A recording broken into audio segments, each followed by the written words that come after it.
របៀប download និងចុះឈ្មោះជាមួយនឹងកម្មវិធី app ICC ដែលយើងភ្ជាប់ជាមួយនឹងកាមេរ៉ាប្រភេទប្រើ app ICC ជាដំបូងយើងចូលទៅក្នុង App Store បើសិនជាយើងប្រើ Android យើងចូលនៅក្នុង Play Store បន្ទាប់មកយើងចុចពាក្យ search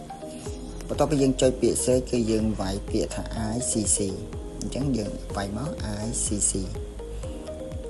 អូខេបន្ទាប់ពីយើងវាយហើយគឺវានៅខាងលើហ្នឹងយើងចុចពីលើវានឹងតែម្ដងទៅអញ្ចឹងរូបភាពនេះគឺជាប្រភេទ app ហ្នឹងហើយបង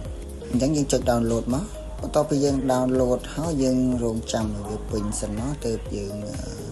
ចូលទៅបាន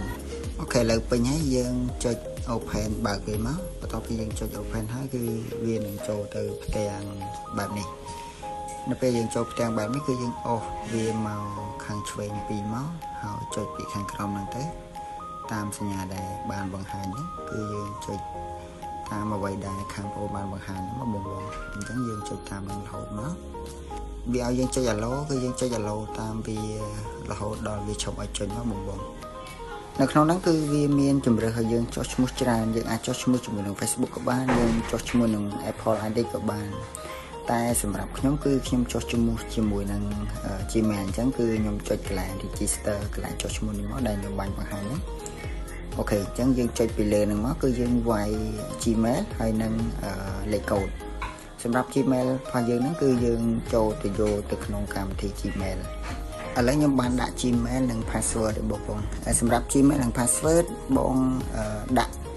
password ប្រហែលក៏បានដែរឲ្យតែមានចំនួន8ខ្ទង់បន្ទាប់មកគឺយើងចុច next មកបន្ទាប់ពីយើងចុច next មកគឺយើងនឹងឃើញផ្ទាំងមួយនេះគឺយើងអត់ត្រូវការចុចអីទេអ្វីដែលយើងត្រូវធ្វើគឺយើងចូលទៅក្នុងកម្មវិធី Gmail ដើម្បីយក verify code ដែល Gmail បានផ្ដល់ឲ្យអញ្ចឹងយើងចុចពីលើកម្មវិធី IC ហ្នឹងមកដែលយើងឃើញបន្ទាប់មកយើងចុចពាក្យជ្រោមហ្នឹងទៅគឺយើងចុះឈ្មោះជាមួយនឹងកម្មវិធីហ្នឹងបានជោគជ័យចឹងនៅពេលដែលយើងចុះឈ្មោះជាមួយនឹងកម្មវិធីនឹងបានជោគជ័យអ្វីដែលយើងត្រូវធ្វើបន្ទាប់គឺយើងយកកម្មវិធីនឹងទៅភ្ជាប់ជាមួយនឹងកាមេរ៉ា